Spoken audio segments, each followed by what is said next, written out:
Hey guys, we're doing a different type of video today. We thought we'd just talk one-on-one with you, do a more casual, chill video, talking about the biggest lesson, I think the biggest lesson we probably learned while traveling. I agree. Which is to not make a plan before you go travel and to leave it open so that you have the ability to be spontaneous and do what you want to do and not be stuck to a rigid guideline. So I went to travel to Asia back in September of 2022. I was going to do a diet, a really healthy diet for like 3 months on this beach in Thailand, this beach town. And when I was in Bangkok, I was just walking down the street and I met this Thai guy who showed me a hostel he worked at. And I went in that hostel. I met a couple people, and within a day, I booked 3 nights at that hostel and I canceled all of my plans to go to the beach town. And then I was completely open to anything.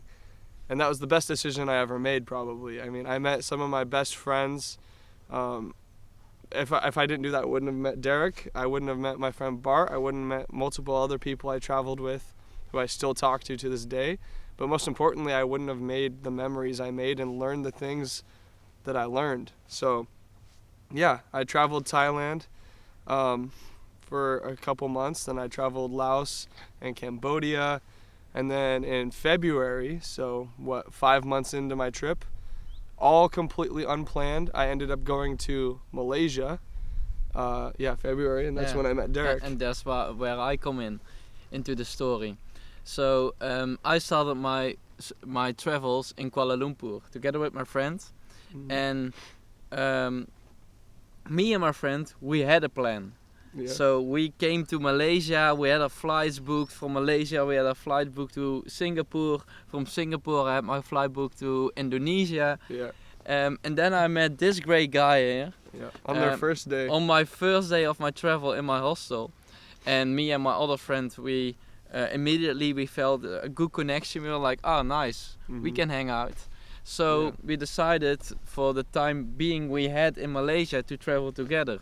But after like a day of 10, I think, after 10 days. After like 10 days, me and my friend had to leave Malaysia because we were flying to Singapore, and Dayton, with all the other nice people we met on our last place in Georgetown, just went to up north to another island, and all those people, Dayton also had to leave, but all those people, they went up to Thailand, and me and my friend, we couldn't join. I had to go to Singapore because he had a flight booked. Because everything was booked, and I mean I'm Dutch, so if I book a flight and I paid my money for it, I'm taking that flight no matter You're what. not canceling. I'm not canceling. And the only reason I went with him on his plan, because he had a plan, is because I didn't have a plan, so I could join him on his. But exactly. Anyway. But unfortunately back then our adventure had to stop after 10 days. Yeah.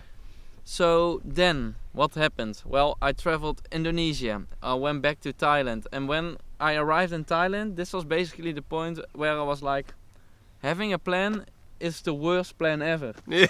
So I just quit planning anything. We met up in Koh Tao. Later we were able to travel together in Laos.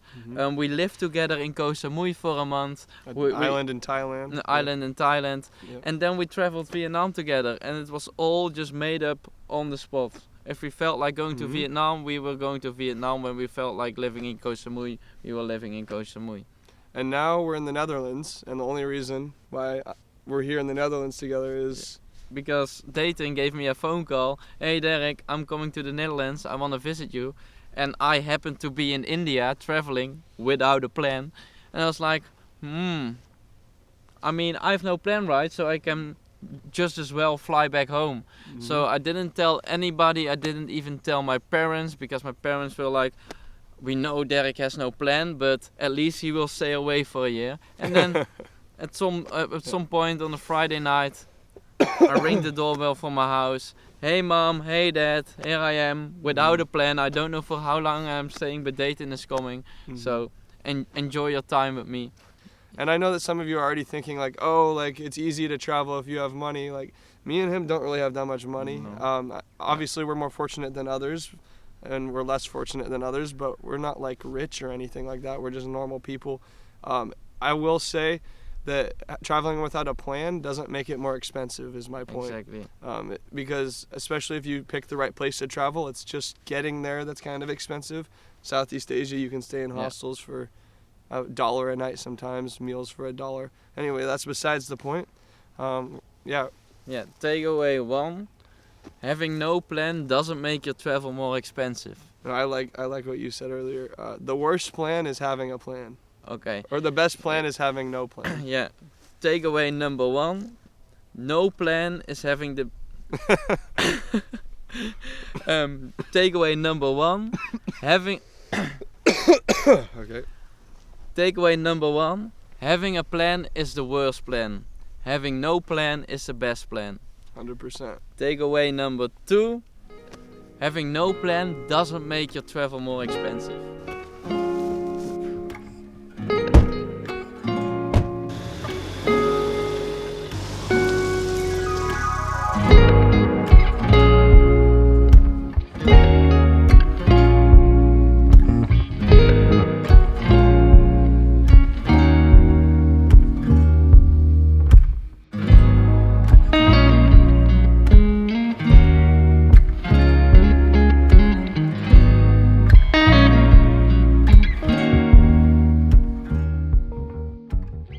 Okay, and now I hear you thinking, is traveling without a plan not scary?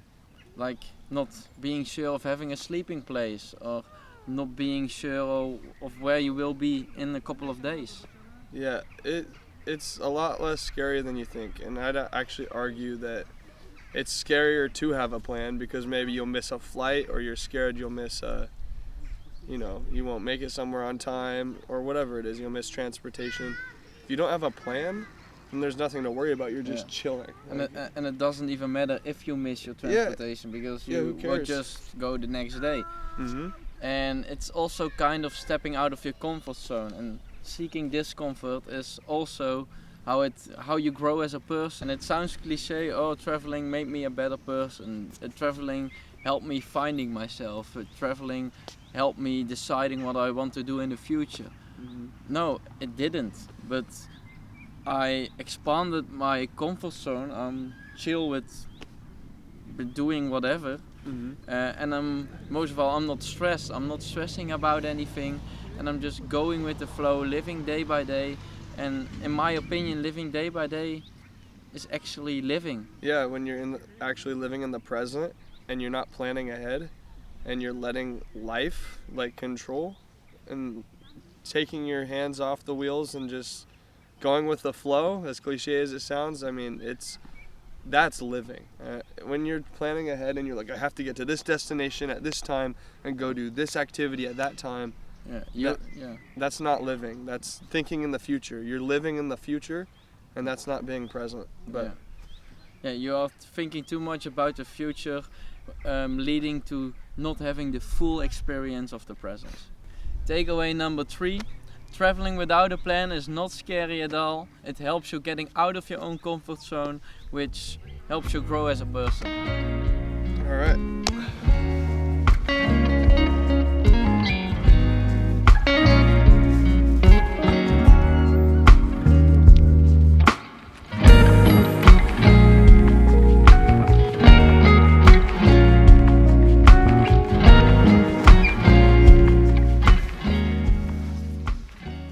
Before we end this video, I would like to read you a poem.